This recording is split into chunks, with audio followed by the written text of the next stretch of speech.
Right. So in the very beginning, I would like to address one or two questions to each of you. Well, those questions will be related to the contents of your presentations. And in the end, after you answer your questions, I would like to ask some general education related questions to all of you, just to share your opinion, if it's fine. Right? Okay, so let's start with Carolina. And we gathered some questions for you, right? I sorted it out. And the first question was, what do you think of using many different platforms in teaching, studying languages, and etc.? Or in other words, should we have a limit of online resources, right? Okay. What do you think? Maybe let me start with saying that I'm old-fashioned. The beginning of my career dates back to the times when we had no emails even. So I was kind of, the way I started teaching was completely offline, okay? And I am slowly teaching, learning to use all those applications and all those online resources that are available. But first of all, I am cautious. And however, I cannot say that they are wrong or bad or they do any harm if done in moderation. So I think moderation is the answer to everything, the way I see life, basically, that everything done, moderately will be good. However, I don't use that many of those as a teacher. That's one thing. Another thing that if you know that a certain online application or a tool is really useful, then don't hesitate to use it. But at some point, I noticed a kind of, I would say, concerning trend, which was, it's something that I talked about during my presentation, teachers trying to wow students. I'm so much in favor of unwowing the educational process. Okay, my job, I'm not an entertainer. And the lesson is not an educational roller coaster, is not switching from one app to another. If you really feel that behind the app you're using, there is really some educational content and that the skills and the language system of your students actually develop, then by all means, go for it. But always ask yourselves this question: is it really educational? Is there a kind of is there a linguistic benefit? Because this is absolutely the most important thing: linguistic benefit, learning benefit, or if it's just for entertainment. If it's for entertainment, then, well, maybe it's not worth it. Okay, thank you. Thank you for sharing your opinion. One of the teachers also says that she thinks assessment of students is the most difficult part of teaching. And she asks, how do you organize it and what's the best way of doing it? Do you have any idea if we're talking about online assessment or regular assessment? Well, she didn't specify, so I'm not really sure. Okay, let me start with assessment in general. Well, I believe that assessment has one very important goal. It makes students revise. Let's face it, the majority of students do not really sit down at home in the free time to revise the material from the lessons. If, however, things are completely different when the test appears, right? However, this can be done. It doesn't mean that I have to give them a test. Any other kind of assessment will be fine for that, okay? Any form of assessment that helps students revise will be okay. My tests, also, that's another way I look at assessment. My tests are not there to prove students how little they know, but how much they have mastered. So I don't mind giving my students tests to write at home. I don't mind them writing them together in pairs or in groups because they learn from one another. I am basically a huge fan of formative assessment. Formative assessment is just that, kind of going away from regular testing and quizzing students to introducing any other forms of assessment or evaluation that actually provides you with the information of how students progress, how they move on, how well they are doing. And mind you, this is how well and not how badly they're doing. So actually, there's another big session that I have on formative assessment online. So I should probably stop here because I'm gonna. You're going to spoil your another hour, and I could talk about it for another hour, really. Okay. Okay, thank you. I also found a very interesting question about keeping the cameras on during the distance video lessons. And do you know the way how to encourage students to keep their cameras on during the lessons, online lessons? That's the thing. You know, on the one hand, the way I see it, this should be done systemically. That is, it should be a clear.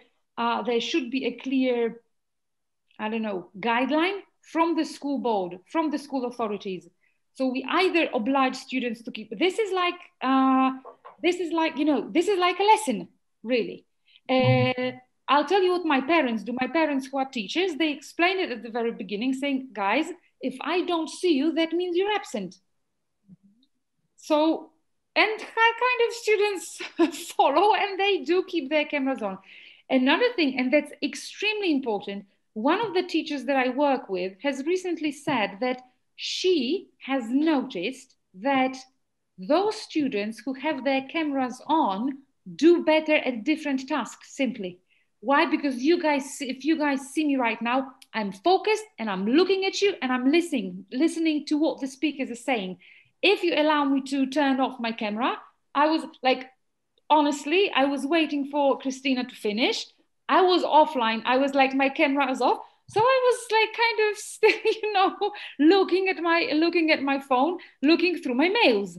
And that's basically what everybody does when the teacher and the rest of the class sees you.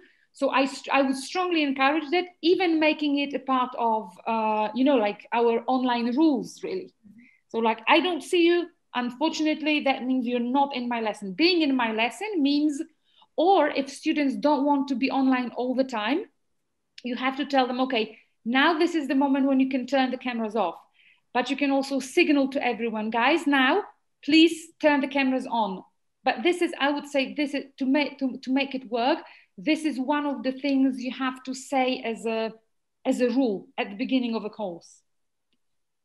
Okay, thank you for a very informative answer, right? To be honest, I have more questions, but I think I will collect all of them and send it back to you, okay, right?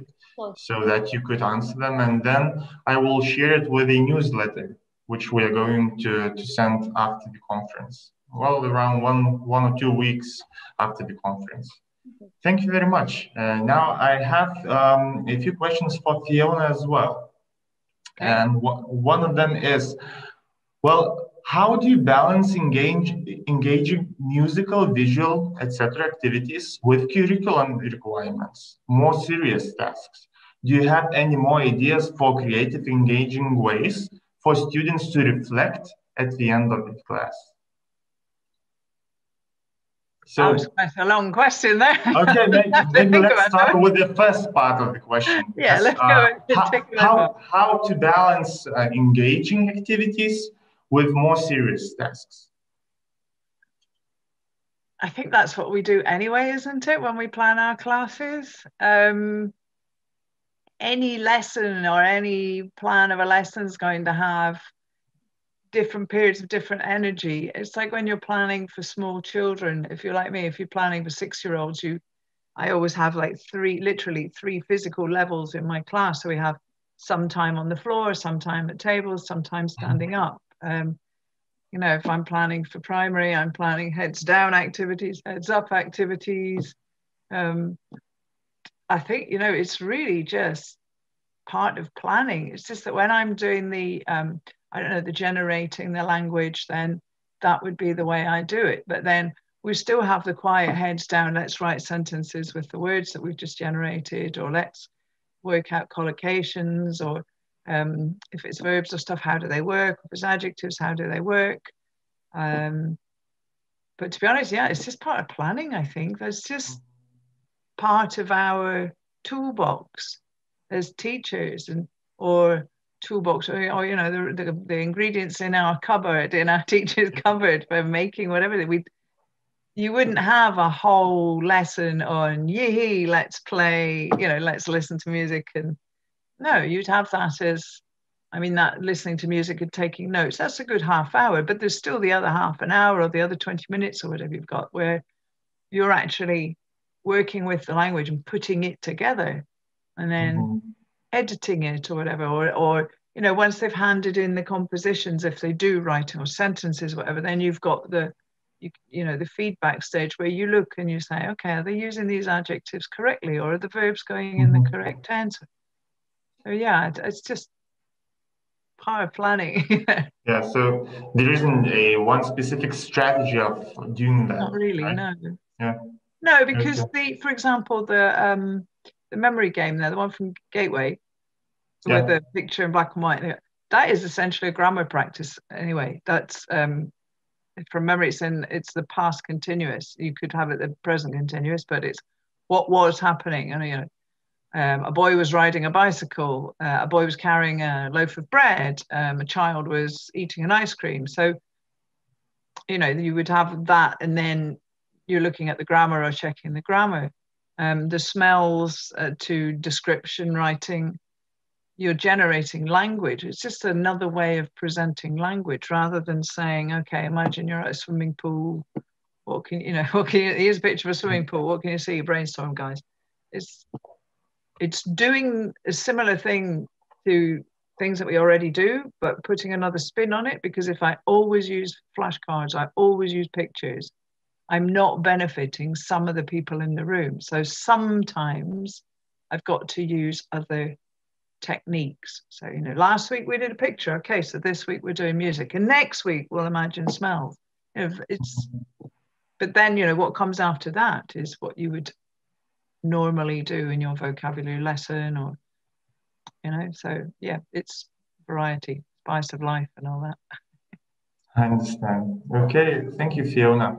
So another part of the question was about reflecting at the end of the class, since teachers were very curious about it. So would you know any good or more ideas for creative, engaging ways of reflecting at the end of the class? I'm not quite sure if you mean reflecting on the lesson or reviewing the language in this sense, because reflecting on the lesson, you're going to have probably fairly standard practice anyway, you know, whether it's some kind of journaling, or your students are going to write down the thing that they most remembered for the day, or the thing that they could use, you know, if their life was in English, we say, then which of today's words would they use most frequently, which they think would be least frequent. Sometimes that kind of processing. It's like if I give you a big list of words and I say to you, which of these words do you think is going to be the most difficult to learn? But as you're processing that, it actually flips and it becomes the one that you learn, because you've been thinking, what is it? That one's going to be hard. I'm never going to remember that word because it's difficult to spell or whatever. And that becomes because you've done that processing, it becomes the most, or the easiest, or one of the easier ones to learn. But I think that's what I would do in any lesson, if you see what I mean. It's just, rather than having a set list of vocabulary from a course book, which would probably be literally a physical list, then reflecting would be kind of getting away from the physicality of it, the look of it, and saying which one's the hardest for you to pronounce, or which one do you think you would use the most. Or they're moving into the spoken realms, shall we say, you know, which one would you, if you were speaking to your best friend in English, which were these words would you use, which would you, that kind of thing. So that's a review and a reflection at the same time. Okay. But I think reflection for me, you do more reflecting on the actual class than on the language. So I'd be reflecting perhaps at the end of a week or at an end of a month, saying, okay, we did a smell thing, we did a music, we did a Which do you find helped you learn the best? Which do you remember the best? Let's check, write down some words that you remember from each lesson. And actually, as a teacher, if I see that, I also then get a vision of my class and which techniques work best. Mm-hmm. Like I found my classes in Spain, particularly the music one, never failed. I kind of started using that some years ago after driving a very long distance one day, listening to music and realizing I was getting images in my head and thinking, oh, hang on a minute. And I've been doing that for about 10 years now. And literally it never fails. There's about 2% of people don't get images from music. But that's why it's important you put them in pairs to compare ideas, because then they sort of pick up on on their friends' ideas and start going, oh yeah, and then maybe this and maybe that. But I would say there's the two kinds of reflecting. There's the reflecting that would review the language, and the reflecting that would give teacher information on which techniques work best. I don't know if that actually answered the question or not. I hope so. Well, I'm pretty sure that you did in a way, right? Because I totally agree that it depends on the students and the needs, right? The types and techniques of reflecting. So, yeah. Yeah, and on your own classroom practice, and, do you do the can-do statement kind of stuff? Or do you do the, let's think what I found most effective, slightly more introspective kind of reflection? Mm-hmm. Okay, thank you. That was a beautiful answer, if I may say that, right? I have some questions, actually 2 questions for Christina. And one of the teachers says that she's a huge fan of quotations. However, she was criticized for using this method as such. Could you tell our attendees your opinion? Why is it good to use and why not? Well, I always listen to my heart. When I have some kind of consideration whether to do this or not, I always listen to my heart. If I find it useful in my classroom, if I find it useful with my students, if I see that it works in my life, so why not to do that? Why not to continue doing that? So people can criticize me, and if my students don't shout and scream and anything happens, so that is okay. So they love quotes. They get a lot of inspiration from them. So yes, it might be some kind of opinion, but it's not a fact. Mm-hmm. This is what I believe in. Okay, thank you. And during your presentation, you also talked a lot about your students, right? And what they do during the classes. So could you tell us, how do your own students react to learning during the pandemic? Well, now I work in a different school, in a new school, and it was a very difficult beginning, I would say, because I had only 2 weeks to meet my students in reality in the classroom, and then we had to start some kind of isolation process or something, so social distancing. I suppose that it's quite difficult for the students and for the teachers nowadays.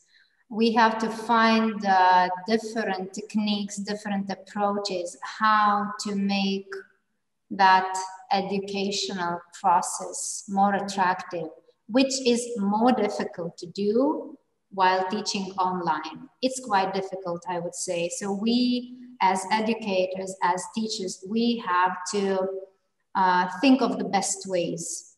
Think of the best ways how to motivate them, how to inspire them, how not to put that much effort and overload them with knowledge, facts, and rules and anything. So we have to remember that we are all human beings. And yes, so it's difficult.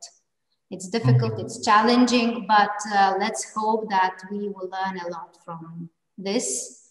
and we will become stronger, and we will stay healthy and safe, and we will meet someday our students. I'm not sure when.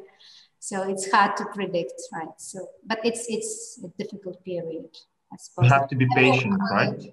Pardon? We have to be patient. Yes, we have to be patient, and we will see the results later on. Well, they might not be so satisfying, but we have to be patient, and we have to make our students think that they can do, they can learn at home. They are strong enough not to give up.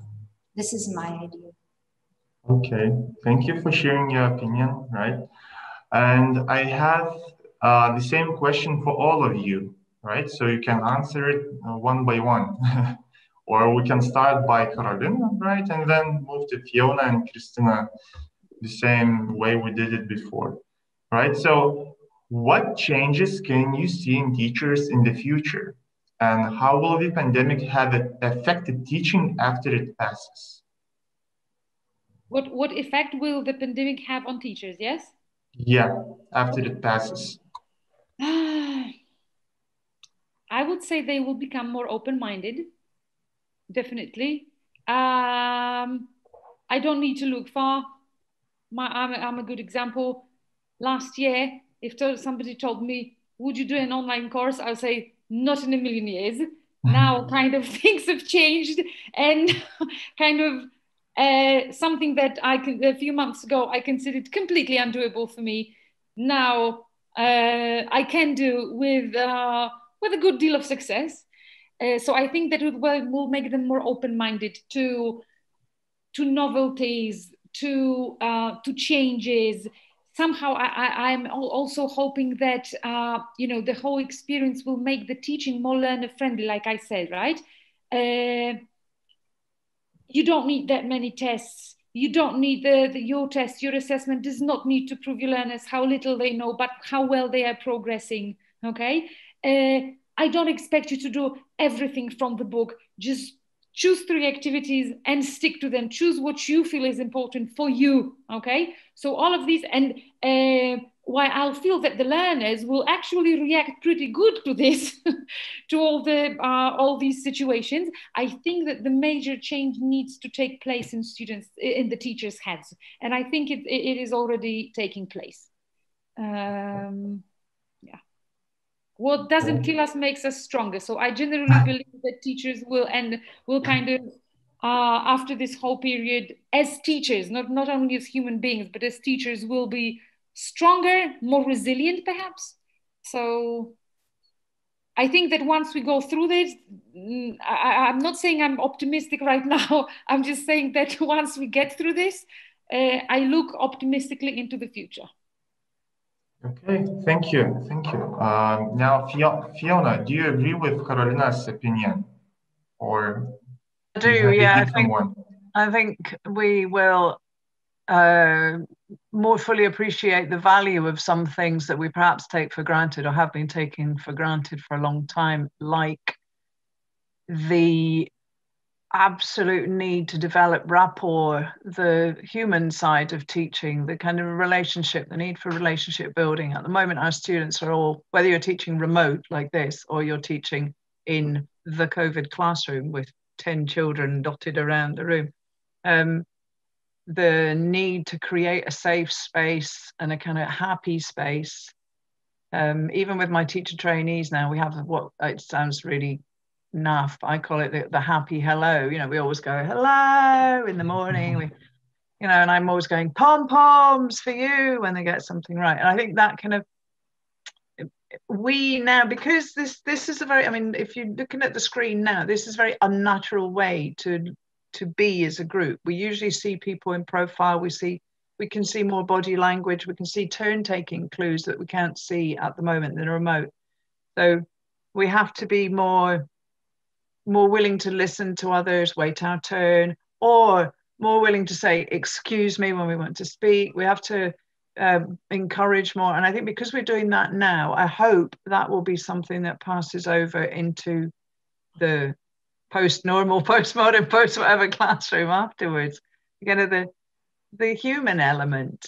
It doesn't need to be about the content. It needs to be about the people in this room or in the physical room, because everybody just feels really, pardon the word, but crap at the moment. We're all under a tremendous amount of anxiety and whatever. So I think there's that. And I also think there's the willingness.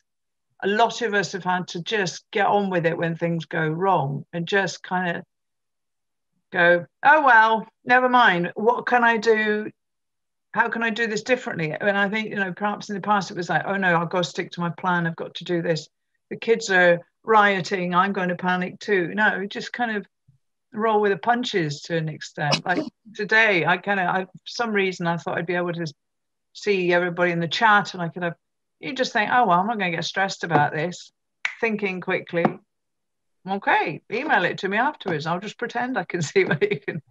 So I think, the capacity to improvise, the willingness to improvise, but using our knowledge, using our experience, trusting our own instincts when sort of on the hoof, when we have to, and really tapping into the fact that we are superheroes. We're probably the most talented profession there is. We're all singers and dancers and actors and carers and I don't know, what else are we? Cleaners occasionally, and organizers and managers, and sort of tapping into all that rather than just content deliverers, because we've had to accompany and motivate and stay happy on screen and smile till our flaming faces hurt. I find at Friday afternoon training, I have to apologize because I look cross because I've just lost all the energy in my face by then. But I really think that we're just going to start appreciating ourselves more as well. That's what I think. Okay, that was very interesting answer as well, right? Thank you, Fiona. And Christina, what's your opinion about it? Where might it lead us? So I do agree with my colleagues here that we will become more resilient to different stressful situations. So we will be more flexible, most probably. We will be able to adapt to different situations, environments more easily. And I suppose that all teachers will become braver, just they will be strong enough to do what is best for the students. So this is my idea, because nowadays or when the quarantine started, so many different tools appeared online, so many different offers, different platforms, use this, do that. And then suddenly, for example, I started feeling, wow, what's going on? Which one to use? Which one is the best one? And then you calm down and you start thinking about your own audience. So if this works in one environment, with one group, so this might not work with some other group. It's not the same. So we have to be brave enough to use the tool that is of, I would say, the best quality, but that quality does not mean that it's not good for the other audience. So we will be braver, we will appreciate human communication more, I suppose, and we will appreciate the time we can spend with colleagues, having a cup of coffee or something, a glass of wine or whatever, because now it's almost impossible. So let's stay safe and healthy, yes. And we will be more technologically advanced, that's for sure. Okay, thank you. And just like Carolina said, what doesn't kill us makes us stronger, right? I think that's the main idea of what you have just said, all of you, right? And we still have some few minutes, actually only 2 minutes. So I think the last question would be very, very simple, right? The one that could summarize our online conference, Macmillan conference, right? what would you like to wish, or maybe would you like to wish something to our teachers in Lithuania, or teachers in general in the whole world? Does not matter. I'm supposed to start, yeah? This is actually the most... If it's fine, we can start with another person if you want. One wish, really? You know, I don't want to sound trivial, but the first thing that comes to your mind, let this be over as soon as possible. That's the wish for all of us. Yeah, well-being. And yeah, and learn to take care of yourself. I would say that this is learn how to develop the art of self-care and well-being. This is most probably what I would add to it. That's what I wish everyone. Okay, thanks. Fiona or Christina? I've got 2 wishes. Can I make 2 wishes? Yeah, of course. Wish number 1, I wish to actually see Lithuania and see Vilnius, because last time I went, I had an accident about half an hour after I arrived. I had to sit in my hotel room and then be in a conference room, and that was it. So, and this time I can't see anybody either. That's my wish number 1 in the future, is actually see you, meet you, and see your country. And wish number 2 is backing up what Carolina said. Yeah, I wish you well-being, knowing when to disconnect all the screens and all the devices and pick up a book, which is what I did for half an hour of the hour between my session and this. I've sat reading a book. I had this listening to it, but reading a book. So knowing how to disconnect, look after yourself, get some sleep, you know, and just, I said before, roll with the punches a bit. We don't know how long it's going to last. So just, I wish you genuinely a happy new year. Okay. That's true. We are not even sure how the celebrations are going to look like. No, right? but I think this year more than ever, the word happy is going to have a meaning. I think usually it's just something we say, like Merry Christmas, or you know, we just go, yeah, Happy New Year, whatever that may be. But for once, I think we all genuinely mean happy, and also happier than the one before. That's absolutely right. Thank you, Fiona. Thank you very much. And Christina, what about you? Okay, so I would like just to add on top of what was said. So, of course, stay healthy, stay safe. Don't forget to go home, really go home from your office. Close all the tabs. And yes, turn off your devices and spend the time with the loved ones, spend the time with yourself, do some yoga, think about what is inside of you, think about how strong you are, how positive you are, and everything will be fine. Just follow your dreams and they know the way. This is my wish. Thank you a lot. Right, so I guess in other words, we have to know how to teach, we have to know all of the techniques, right? But it's very important to enjoy every single small moment in our life, right? Which is extremely important in the times like these, right? The times of the pandemic. So thank you all, Carolina, Fiona, and Christina, for wonderful content, right? Wonderful presentations, for taking your time out and being here with us today. I'm pretty sure that all of the teachers here are pleased as well, right? I hope that this isn't the last time you are here with us, right? Maybe we can think of something else in the future, right, too. And I just want to wish just to rest, right, after the conference, right?